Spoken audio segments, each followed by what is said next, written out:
Jio tax করে Jio tax করে এটা মনে হয় যে 2-3 বছর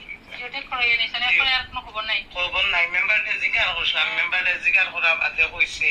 সবার নাম রয়েছে আমার নামটা কাটি দিছে আমি সরকার করে কি দুষ্ট করলাম মাকে আমার নামটা কাটি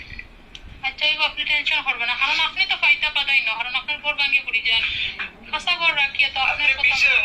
বাবা হলো বাস সব ভাঙিয়ে পড়ি কঠিন অবস্থা আচ্ছা আমার আরো আচ্ছা এগো হামনা করতে করবে না দেখো মোটরড্রাইভার ইউনিয়নে আপনি তো আপনার সঙ্গে যোগাযোগ করছেন এবং আমার বাইরেও আমার কইছে বিশেষ করিয়া যে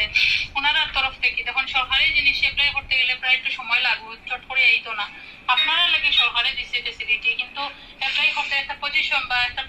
প্রসেসিং হইতে একটু লেট লাগে আপাতত ব্যবস্থা যাতে আপনারা ঘরটা না পড়ে এটার লাগে বাংলা মোটরড্রাইভার ইউনিয়নের সমস্ত ভাই এবং ওনার পরিচিত দাদা ভাইরা যারা মিলিয়ে সাহায্য সহযোগিতা করতে ঘরটারে মানে ঠিক করিয়া দিবা আর কি আর পরবর্তীত ব্যবস্থা গ্রহণ করবো আর কি আমার বাবু ফুয়ারে ফোন করছিলাম তার লম্বার বলে যাও গরর চুগলা বলে ওইয়া তাই যে কন্ডিশন দেখিয়া ও আর আমার সুপারি গাছ চাইটা নিয়ে গরর বারে বারে এর মাঝে জল আইছে